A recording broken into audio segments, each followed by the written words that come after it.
Bien le bonjour à tous, j'espère que vous allez bien. Bienvenue dans une nouvelle vidéo YouTube.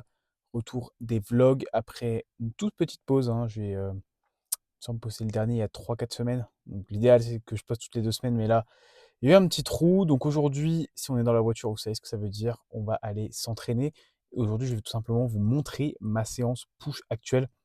Enfin, ma séance push A, parce que j'ai deux séances push. La deuxième, c'est une séance push avec les biceps. Elle, c'est juste un vrai push classique avec les pecs, les épaules, enfin l'avant de l'épaule et les abdos. Et les triceps, également je vais dire l'avant de l'épaule. En fait, tout sauf l'arrière d'épaule, en gros. De toute façon, vous allez voir ça. Je vais vous montrer les différents mouvements, différents tips que vous pouvez appliquer. Et en général, comment je fais pour rendre cette séance la plus productive possible au niveau de mes exécutions, de ma progression, etc. Donc, on se retrouve à la salle. C'est parti. Bon, du coup, premier exo de la séance, ça va être des crunchs à la poulie. Donc pourquoi en premier? Parce que j'ai un beau focus sur les abdos actuellement dans la prog. Ça fait partie des groupes musculaires où j'ai vraiment un retard à rattraper. Enfin, pas un gros retard, mais disons que je le fais quand je suis frais, ça prend relativement peu d'énergie. Et en début de séance, voilà, vous faites 3 séries, entre guillemets c'est fait, vous n'allez peut-être pas les faire en fin de séance quand vous êtes complètement cramé. Du coup, j'utilise cette poignée. Donc c'est les poignées ergonomiques que j'aime pas du tout pour le dos, mais par contre pour les abdos, elles sont pas si mal. Juste, on ne peut pas trop sangler ni rien, ça c'est un peu relou. Mais j'ai moins de. Enfin, j'ai un meilleur grip en tout cas qu'avec une corde classique. Parfois, ça va limite faire mal au crâne ou un peu difficile à attraper. Donc là, ça permet d'avoir les mains bien ouvertes et de juste venir la mettre au-dessus de la tête. Donc, 3 séries là-dessus. Et puis, comme chaque groupe musculaire, on va l'échec.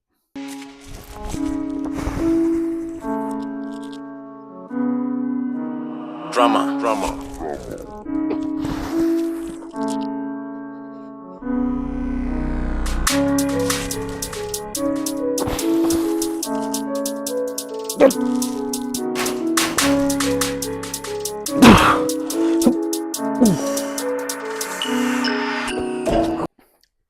Deuxième mouvement, du coup, ce sera des élévations latérales sur banc avec haltère en uni. Donc l'intérêt de le faire avec un support, c'est de moins tricher. Vous allez avoir le support du banc qui va vous permettre de ne pas faire de mouvement de balancier. Et le faire en uni, ça va également permettre de vous focus un peu mieux sur chaque épaule, de ne pas avoir ce mouvement de trapèze qu'on peut parfois avoir quand on les fait debout à deux mains. Donc c'est une bonne variante, ça prend juste un peu plus de temps. Mais je vous conseille voilà, de relever votre banc au max, vous vous mettez contre le banc. Et également d'utiliser des sangles, c'est assez important, là je les ai pas sur moi, elles sont juste là. Mais permettent d'avoir un meilleur grip et de par le poignet qui lâche, surtout que là ça va être des séries, 2 séries de 15-20 et une de 12-15, donc série assez longue, pas être limité par la poigne dessus. Allez, on est parti.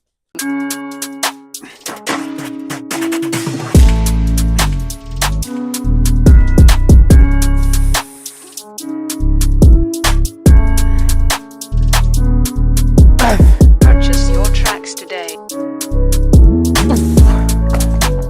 Donc comme vous pouvez voir, on est bon sur les élévations latérales. Je commence à avoir un peu chaud, donc j'ai enlevé le pull. Pourquoi donc faire des élévations latérales avant un mouvement de poussée? Ça va permettre de faire monter un peu de sang dans la zone, de vous préparer aussi, que ce soit nerveusement, mentalement, à attaquer un gros mouvement de poussée. Et j'ai remarqué que soit avoir un mouvement de fly ou d'élévation latérale avant un mouvement de poussée, c'est toujours bénéfique en termes de performance, de concentration, pardon. Donc si vous le faites pas, honnêtement, faites-le, ça prend pas beaucoup d'énergie et ça vous évite de l'avoir en fin de séance où vous allez un peu le bazarder. Sauf si vous avez plutôt un point faible pec, faites plutôt un fly à la place des élévations latérales en premier, ça peut être bien, mais on a rarement trop de deltoïdes médians. Donc là, on va passer sur développer incliné aux haltères. Inclinaison à 30 degrés, c'est à peu près la meilleure pour avoir un bon équilibre entre la stimulation du haut de pec sans pour autant trop prendre dans l'avant d'épaule. Donc grosse tension sur l'étirement sur celui-là. C'est un mouvement un peu moins stable que sur une machine, mais je suis en prise de masse, donc déjà mon poids monte. Ça me permet de tout simplement avoir une meilleure proprioception, meilleure stabilisation aussi. Donc c'est sympa, puis c'est un mouvement toujours assez fun. Ouais, le but, ça va être de bien serrer les omoplates contre le banc, d'avoir les coudes relativement proches du corps, pas les mains complètement fermées, mais relativement entre les deux, pour être bien dans l'axe des fibres du haut de pec, et puis venir bien raccourcir en fin de mouvement, et pas se retrouver à pousser comme ça, on va vraiment pousser comme ça. Donc vous allez voir ça.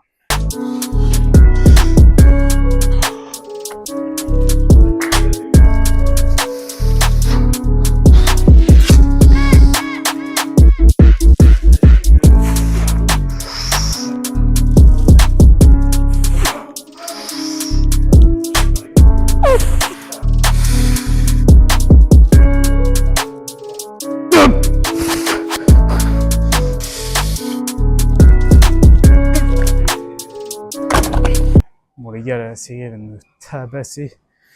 C'était violent. Un peu déçu parce que j'ai pas de gros plus 1 cette semaine. Je vais dire un plus 0,5 sur le top 7 et le back-off, où j'ai gratté 2 mini-reps. Mais vu que c'est un mouvement à grosse tension d'étirement, généralement le grind s'arrête à peu près au milieu.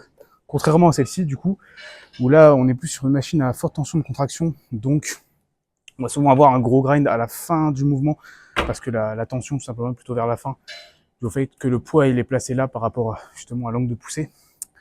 Donc là on va plus travailler du coup la partie sternale, donc milieu des pecs. Contrairement à l'exercice d'avant, on était sur la partie claviculaire. Donc là ici, ce qu'on va chercher à faire, c'est régler le siège correctement pour faire en sorte justement d'avoir les poignets en fait qui soient alignés avec les coudes et que les coudes restent relativement proches du corps. Également d'avoir les pieds bien implantés au sol. De par le dos qui décolle, c'était pareil sur l'exo d'avant. Si vous décollez trop le dos, en fait, juste vous arrondissez l'angle et finalement vous êtes plus sur un mouvement sternal, vous êtes sur du décliné et votre incliné va se transformer en mouvement normal. Donc ça n'a plus d'intérêt.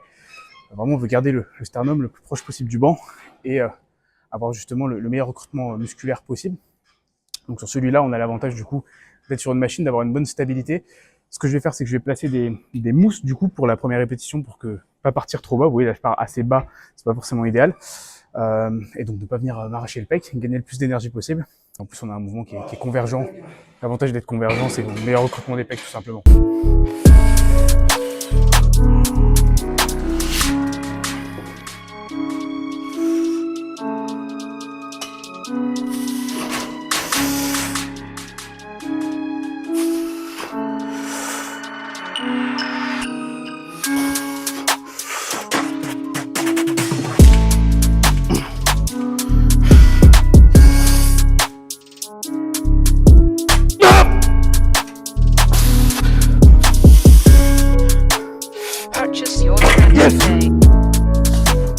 Bon, les gens magnifiques, je suis allé chercher 2 PR, la 2 plus 1 sur la chest press hammer, alors que pourtant elle est infernale à grinder, donc très très content, plus un top 7, plus un back off 7, mouvement bien stable, vraiment très fort, je me sens vraiment bien en termes de stabilité maintenant, donc c'est vraiment un point plutôt cool dans cette prise de masse, et j'essaie de faire en sorte d'avoir la meilleure technique, donc grosse amplitude maximale. Pendant longtemps je rushais un peu plus, là j'essaie vraiment de filmer régulièrement et être sûr que ma technique est bonne. Donc là on passe sur shoulder press, donc un mouvement avant d'épaule, légèrement un peu de haut de pec, forcément vu l'angle de la machine. Ici je mets pas les pieds sur la plateforme parce que une machine qui bouge ça n'a pas trop de sens, donc au moins j'ai du leg drive, et prise neutre, simplement parce que c'est plus confortable pour l'articulation au niveau de l'épaule, et également parce que ça me permet de garder les coudes relativement proches de l'épaule qui est le muscle engagé, donc très à l'aise dessus. Dernier mouvement de poussée directe, et puis après on passera sur 3 mouvements d'isolation.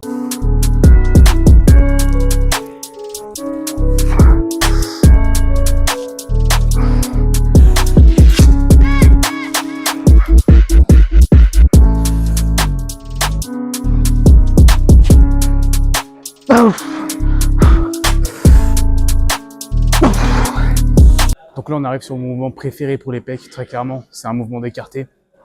Donc si vous avez une poulie d'angle, honnêtement faites-le. Je vais venir mettre des cuffs ici au niveau de l'intérieur des coudes, l'intérieur des biceps, pour amener le mouvement justement en adduction et pas juste avec les poignets. Également je vais tenir des poignets à vide dans la main pour avoir du grip et pas juste avoir les poings fermés. Donc ça permet juste d'avoir quelque chose dans la main et de produire plus de force. Donc le but c'est de bien être plaqué contre le banc, de laisser de la liberté aux omoplates, de bien aller chercher l'étirement et vraiment de contracter avec l'intérieur des biceps. Également, pourquoi le faire sur banc? Tout simplement parce que vous allez avoir plus de stabilité, vous n'allez pas avoir les poignets qui vont vous emmener vers l'arrière. Et le but, c'est vraiment de venir amener les cuffs à hauteur de pec, pas les emmener vers le bas, sinon c'est un décliné, et trop vers le haut, sinon finalement c'est un incliné. Donc voilà, placez-vous selon la fibre que vous voulez cibler. Et sur celui-là, je vais faire une fourchette à peu près de 10 à 15 répétitions, ce qui est relativement bien pour amener du sang et aller à l'échec musculaire, sans pour autant avoir une technique éclatée à faire une série de 5-6 reps sur un mouvement comme celui-là.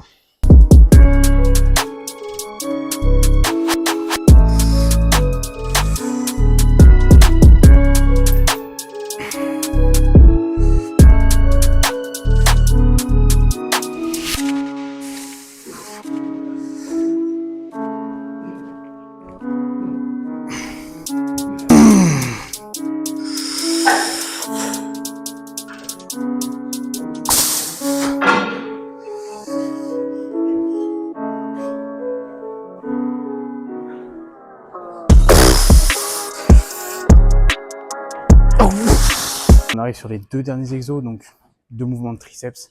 D'abord des extensions à la poulie haute, donc avec une barre EZ, que vous allez voir juste après. Donc je mets des poignets, protège-poignets comme sur les mouvements de développé, parce que commence à y avoir un peu lourd, hein, ça commence à faire un peu mal.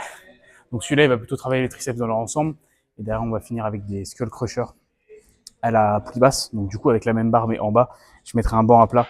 Donc en gros, je vais juste tout simplement venir choper la poulie et faire mes skull crushers. Donc avantage, c'est qu'il y a une tension continue, contrairement aux haltères par exemple. Et donc il y a énormément de tension, que ce soit en haut ou en bas.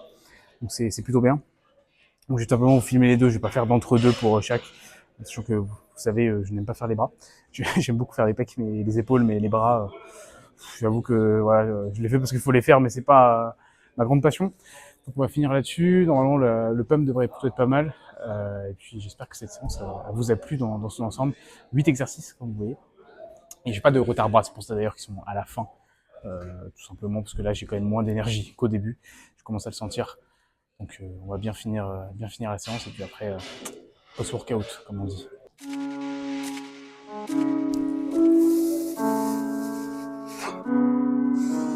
Drama.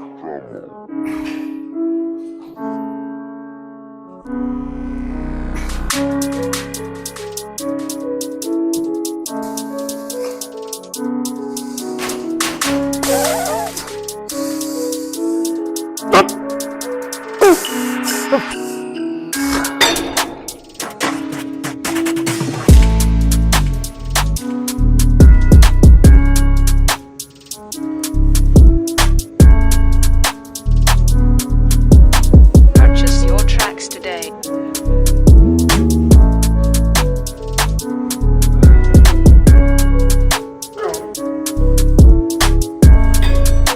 Voilà tout le monde, bien rentré, du coup séance terminée. J'espère que ce petit format vous aura plu, c'est un peu plus court du coup, c'est vraiment juste un format où je vous montre ma séance et je referai aussi des vlogs un peu plus classiques avec ce que je mange et la séance un peu plus survolée. Là j'ai essayé de vous donner un maximum de tips pendant la séance, des tips applicables et ce que je mets en place tout simplement pour avoir une séance productive. Donc j'espère que ça vous aura plu. Là, comme vous voyez, on a une crimi qui décongèle. Parce que ça, c'est la constante de chaque vlog. C'est de vous montrer quand même que ça reste très important. Donc voilà, pour toute demande de coaching, d'ailleurs, n'hésitez pas, il y a un lien dans la description pour réserver une consultation, pour voir vos problématiques et ce qu'on pourrait améliorer, et si jamais un coaching pourrait vous plaire. Et même si vous n'avez pas forcément envie de prendre un coaching, mais que vous avez aujourd'hui des blocages par rapport à votre progression, n'hésitez pas à prendre la consultation. Ça permet juste déjà de voir un peu ce que vous mettez en place, que vous pouvez améliorer juste gratuitement. Et éventuellement, si vous êtes intéressé par un coaching, de partir là-dessus ensuite. Donc voilà, je vous remercie à toutes et à tous. N'hésitez pas à vous abonner à cette chaîne YouTube et à suivre les prochaines vidéos qui arriveront. Ciao, bye.